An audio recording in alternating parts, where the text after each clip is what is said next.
최근 비트코인의 현물 ETF가 승인을 받으면서 가파른 상승세를 이어가고 있죠. 그러면서 함께 급부상한 게 바로 이더리움입니다. 그런데 한 유명 암호화폐 분석가가 이더리움의 가치가 급락할 가능성이 있다고 주장하고 나섰는데요. 과연 어찌된 일일까요? 암호화폐 분석가 벤자민 코엔이 이더리움이 $1000 이하로 급격하게 조정받을 수 있다는 전망을 내놨습니다. 이처럼 급락 가능성을 거론한 것은 그동안의 패턴 때문입니다. 그는 지금까지 이더리움이 새로운 상승 단계에 접어들기 전 최소 2번의 최저점을 확인하는 패턴을 보여왔다면서 이같이 말했죠. 그가 제시한 자료에 따르면 실제로 2015년, 2016년, 2020년 폭등장이 오기 전 2차례에 걸친 급락으로 바닥을 확인한 후 폭등을 하기 시작했습니다. 현재 이더리움은 2022년 4월부터 6월까지 한 차례 급락한 이후 꾸준히 상승하고 있는데요. 벤자민 코엔이 주장하는 2번째 저점은 나오지 않은 상황이죠. 역사를 잊은 민족에게 미래는 없다. 과거의 패턴을 통해 미래를 예측해 볼 수 있다는 분석입니다. 과연 그의 예측이 들어맞을까요? 자세한 내용은 한양대 이정환 교수가 알아봤습니다.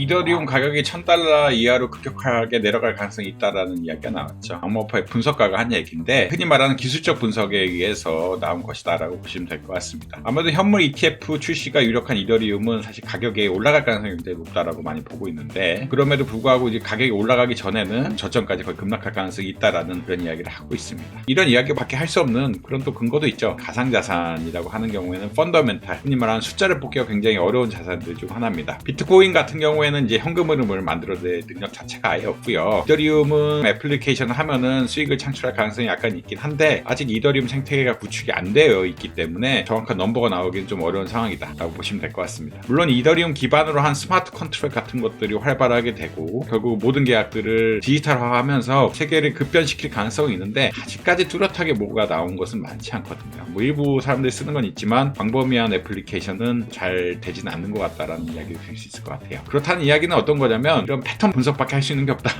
결국은 숫자가 나와야 펀더멘털에 비해서 얼마 수익이 되고 그다음 가이던스가 나오죠. 다음에는 얼마나 벌지에 대한 예측들이 나와야 어떤 펀더멘털 분석도 하고 상대적 가치 평가도 하고 가격 올라간다 내려간다 이런 이야기를 하는데 비트코인은 그 자체가 불가능하고 이더리움 같은 경우에는 가능은 하지만 아직까지 좀 어려운 상황이긴 하다. 생태계가 안 구축되어 있기 때문에 이게 얼마나 발전할지에 대해서 숫자가 크게 확실히 나오지는 않은 상황이다라고 보시면 될 것 같습니다. 그렇기 때문에 이제 과거의 자료라든지 어떤 기대감이라든지 뉴스에 따라서 굉장히 가격이 흔들릴 가능성이 높고요. 그렇다는 이야기는 변동성 역시 심하게 갈 수 있다. 또 반대로 이야기하면 호재 같은 것들이 가격을 빨리 올릴 수도 있는 이런 구조라고 보시면 될 것 같습니다. 우리가 일반적으로 주식하고 가상자산하고 가장 큰 차이점이 물론 이제 좀 바뀌긴 하겠지만 가상자산의 경우에는 어떤 미래에 대한 기대감, 특히나 비트코인 같은 경우는 아예 그런 게 형성될 수 없는 이런 시스템이 구축되어 있다는 점을 들 수 있을 것 같고요. 아무래도 주식시장 같은 경우에는 상장 심사를 거쳐서 나온 것들이기 때문에 기본적인 현금 흐름, 숫자들은 구할 수 있기 때문에 늘 이제 IR 같은 것들을 하면서 가이던스를 제시하고 어떻게 될 것이다를 이야기를 해주기 때문에 훨씬 뭐 평가가 좀 용이한 측면들이 있다라고 보시면 될 것 같습니다. 그렇기 때문에 이더리움 투자 같은 것들이 높은 밸류 가질 수 있기 때문에 그리고 미래에 유망한 기술이기 때문에 가격이 올라갈 가능성도 분명히 있지만 패턴 분석에 의존해서 뭐 투자를 하는 이런 것들은 분명히 좀 위험할 수 있는 이런 상황이다. 아무래도 펀더멘탈 같은 게 부족하기 때문에 이런 상황을 극복하기가 좀 어려운 측면들이 있다라고 이해하시면 될 것 같습니다. 결국은 투자에 좀 유의할 필요가 있는 것들이 가상자산이다. 그 이유는 어떤 숫자가 안 나와 있기 때문에 그렇다라고 이해하시면 될 것 같아요.